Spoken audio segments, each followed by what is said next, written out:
रहा हूँ रोज़ाना आप नया अपडेट कुछ ना कुछ बताते हैं जो कहीं देखने को नहीं मिलता हमारे दर्शकों को।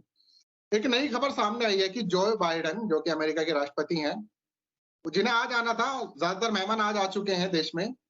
वो अलग बात है कि मोदी जी नहीं है। वो आज नहीं आए, वो कल आ रहे हैं और ऐसा क्यों है? इसके पीछे की वजह क्या है सर? देखिए, जिस मेहमान नवाज़ी के लिए हिंदुस्तान जाना जाता है, तो हो ये रहा है कि मेहमान आने को दर पर पहुँच गए हैं और मेज़बान गायब है। अब मेज़बान के गायब होने का मतलब ये होता है कि लगता है कि सारा-सारा मामला जो है, कोई सीरियसनेस से नहीं है और एक तरह से लगता है जैसे रस्म अदायगी की जा रही है। जो बाइडेन जिन्हें पहले 4 तारीख से 7 तारीख तक इंडोनेशिया में रहना था और इंडोनेशिया में रहने के बाद वो 7 तारीख को आज 7 बजे यानी 7 सितंबर को 7 बजे उन्हें आईजीआई एयरपोर्ट पर पहुँचना था जी, और उनके लिए सारी तैयारी भी हो गई थी, सारे प्रेस वाले अपने कैमरे ऑन करके वहाँ थे और तभी जो बाइडेन को जब ये पता चला कि मोदी जी हिंदुस्तान में नहीं है, मोदी जी जो है 6 तारीख को इंडोनेशिया चले गए। और इंडोनेशिया में मोदी जी के जाने का मकसद भी यही था कि वहाँ वो जो बाइडेन से मुलाकात करना चाहते थे। लेकिन जो बाइडेन ने अंतिम क्षण में अपना फैसला किया और उन्होंने अपनी जगह कमला हैरिस जो कि अमेरिका के उपराष्ट्रपति उन्हें भेज दिया। अब हिंदुस्तान में जो बाइडेन को लगा कि मेरे को कोई सीरियसली नहीं ले रहा, तो वो अमेरिका से 20 घंटे की उड़ान के लिए उड़े तो सही, लेकिन हुँ, वो बीच में जाकर अटक गए जर्मनी। और वो जर्मनी में उन्होंने कहा कि मैं 7-8 घंटे रुक कर जो है हिंदुस्तान आऊँगा। तो एक तरह से जो बाइडेन ने जैसे फूँक-फूँक के कदम रखने की जो कवायद होती है राजनीति में, वो शुरू कर दी है। दूसरी बात ये है कि जो बाइडेन का जो कार्यक्रम है, तो जो जी20 समिट शुरू होनी है, वो उसका जो आधिकारिक समय है वो 9 और 10 था। जो जी, बाइडेन ने कहा कि मैं 8 तारीख को आऊँगा और 8 तारीख को मोदी जी और जो बाइडेन के बीच में एक उच्च स्तरीय बैठक होनी थी। उसी के हिसाब से सारा प्रोग्राम बनाया गया। अब हो ये रहा है कि रूस और चीन ये 2 बड़े सख्त अपने रुख को अपनाए हुए हैं। वो चाहते हैं कि जो जी20 समिट का दिल्ली डिक्लेरेशन है, वो ना हो और वो क्यों ना हो, वो चाहते हैं कि उसमें यूक्रेन के और रूस के युद्ध का ज़िक्र ना हो। वो नहीं चाहते कि अमेरिकन जो देश हैं, जो यूक्रेन वार में यूक्रेन के साथ हैं, वो इस मौके का फ़ायदा उठाएँ। और इसीलिए एक टग ऑफ वार, रस्साकशी जो है, पूरे के पूरे सम्मेलन में देखी जा सकती है।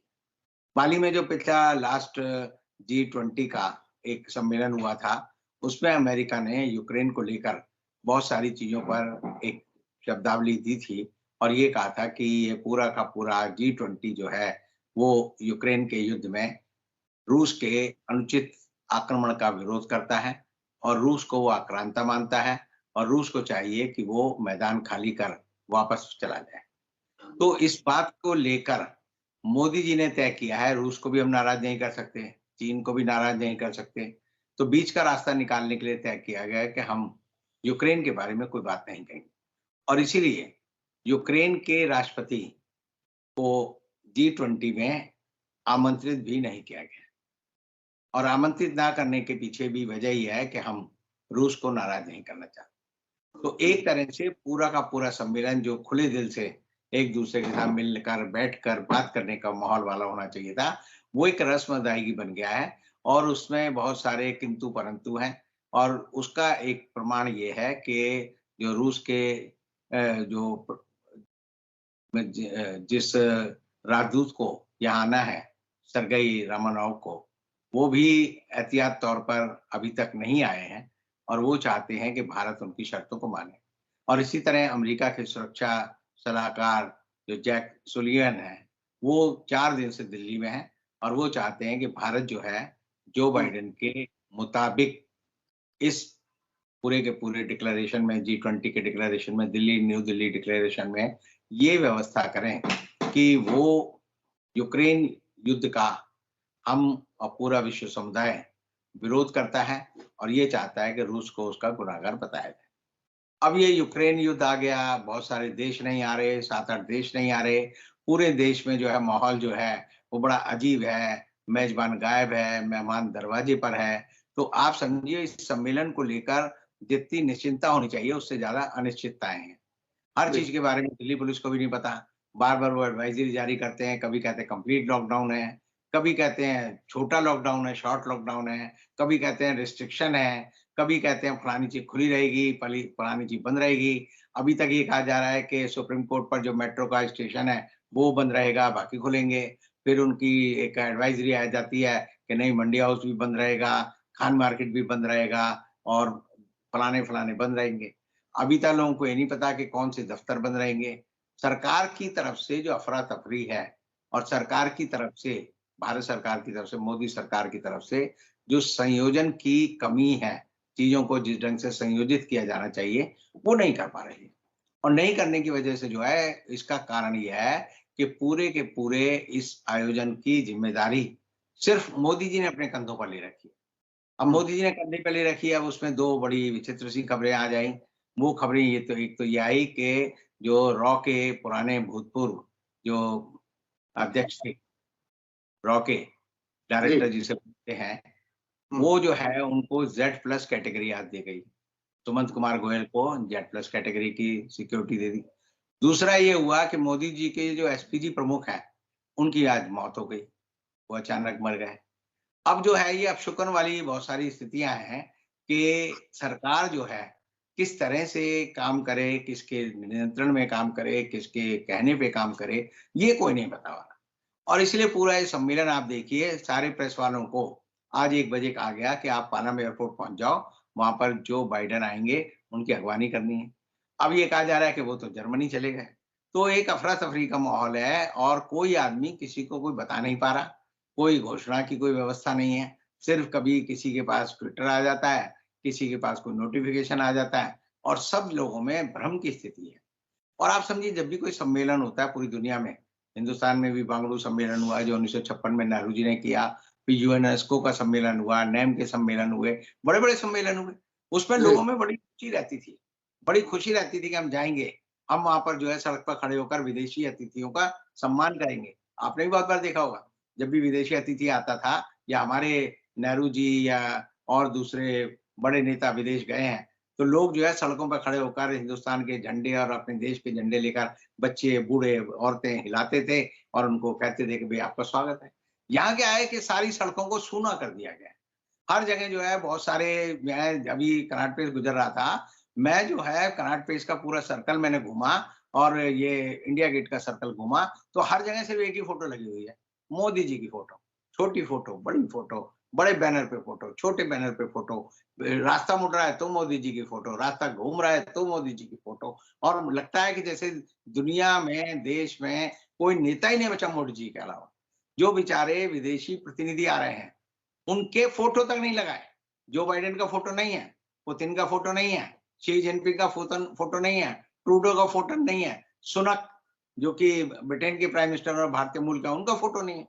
तो बिना फ़ोटो के ये पूरा आयोजन चल रहा है और मुझे बताया गया हमारे डॉक्टर कपूर जिनका आप वीडियो दिखाते हैं, उन्होंने बताया कि इन्होंने साउथ दिल्ली में एक पार्क बनाया है और उस पार्क में ये किया है कि जिस-जिस देश के राष्ट्राध्यक्ष आ रहे हैं, उनके राष्ट्रीय पक्षी और उनके राष्ट्रीय पशु, उनकी जो है कलाकृतियाँ बनाई गई हैं कबाड़ से। कबाड़ इकट्ठा किया गया सरकारी खर्चे पे, उसमें प्लास्टिक है और साइकिल के पुर्जे हैं और पुर्जे हैं, उनसे उनके राष्ट्रीय पशु और राष्ट्रीय पक्षियों की जो है मूर्तियाँ बना के लगाई गई हैं। अब देखिए आप जाएँगे मोर की मान लीजिए भारत का जो पक्षी है, राष्ट्रीय पक्षी मोर, तो वो दिखाएँगे जी मोर जो है कबाड़ से बना हुआ है। तो ऐसी बुद्धिहीनता मुझे नहीं समझ आती कि जैसे कहते हैं ना लक्ष्मी का जब सम्मान करना होता है, हम दिवाली मनाते हैं कि हर चीज़ अच्छी होनी चाहिए, बढ़िया होनी चाहिए, जिसे देखकर आदमी का मन प्रसन्न हो। अब कबाड़ से आप लक्ष्मी जी की फ़ोटो बना लो, कबाड़ से गणेश जी की फ़ोटो बना लो, फिर कहो जी हमारे यहाँ भोगनाली मार्केट बंद रहेगा, खान मार्केट बंद रहेगा। अरे भाई हम किसी सम्मेलन में जाते हैं, लोग जाते हैं, भाई सम्मेलन की कार्रवाई की, उसके बाद देखते हैं भाई देश के कल्चर को कैसे पहचानेगा? भारत के कल्चर को दीवारें नहीं बता सकती, भारत के कल्चर को सूनी सड़कें नहीं बता सकती, भारत के कल्चर को वो पुलिस वाला नहीं बता सकता जो AK-47 लेके खड़ा है। आप लोगों से बात करते हैं, उनके चेहरे पे मुस्कुराहट देखते हैं, उनसे इंटरेक्शन करते हैं, उनका खाना खाते हैं, वो कुछ नहीं है, सिर्फ जो है ये एक तरह से मिलिट्री के तरीके से आयोजित किया गया सम्मेलन है और उस सम्मेलन की जो रूपरेखा है, वो जिन लोगों ने बनाई है, वो देश में नहीं चाहते कि लोग जो है इस सम्मेलन को जानें, सिर्फ वो चाहते हैं दूर से। आपको पता है, प्रेस वालों को कह दिया गया है कि तुम्हारी गाड़ियाँ नहीं जाएँगी। ये G20 में जो सम्मेलन है, इसमें जी टीवी, आज तक, सबसे तेज और आर भारत इनकी गाड़ियों को अलाउ नहीं किया है। उनको कहा गया है, अपने लोगों को कहो चुपचाप जो है जवाहरलाल नेहरू स्टेडियम पहुँच जाएँ और वहाँ से बैठकर जहाँ-जहाँ तुम्हें पहुँचाना है, वो पहुँचा देंगे।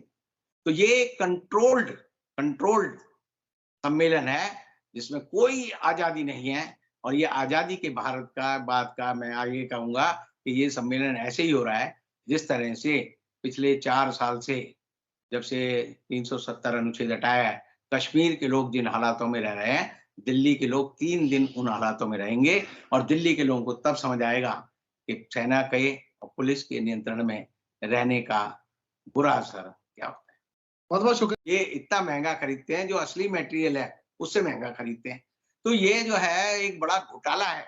मैं आपसे पहली बार कह रहा हूँ, इस पूरे के पूरे आयोजन में जो 50,000 करोड़ खर्च किए जा रहे हैं, मैं आपको बताता हूँ ये ठेकेदार खाएँगे, ये सरकारी अफ़सर खाएँगे और ये सारे के सारे पैसे जो है, इसका खर्चे की अगर ऑडिटिंग की जाए, तो पता चलेगा कि 90% पैसा पेट में चला गया है।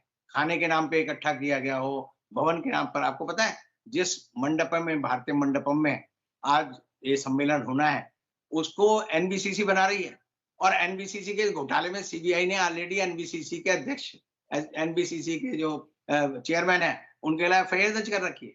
तो यानी ये घोटाले की पूरी आधारशिला पर ये पूरा आंदोलन चल रहा है, पूरा ये सम्मेलन चल रहा है और जनता को इसलिए दूर रखा जा रहा है। जनता को इसलिए दूर रखा जा रहा है कि कहा जा रहा है कि हमने 2.5 लाख बंगले वो गमले लगा दिए। एक-एक गमला 1-1 हज़ार रुपए का, 2-2 हज़ार रुपए का खरीदा जा रहा है और वो गमले मैं आपको बताता हूँ, जैसे ही सम्मेलन होगा, ये सारे गायब हो जाएँगे, सड़क पे नज़र नहीं आएँगे। फव्वारों के लोग कह रहे हैं जी वो उसके जो टैप देखो, होते हैं पहले से भी चोरी की खबरें आ रही हैं, कुछ जगह वही मैं गेट कह पर। रहा हूँ।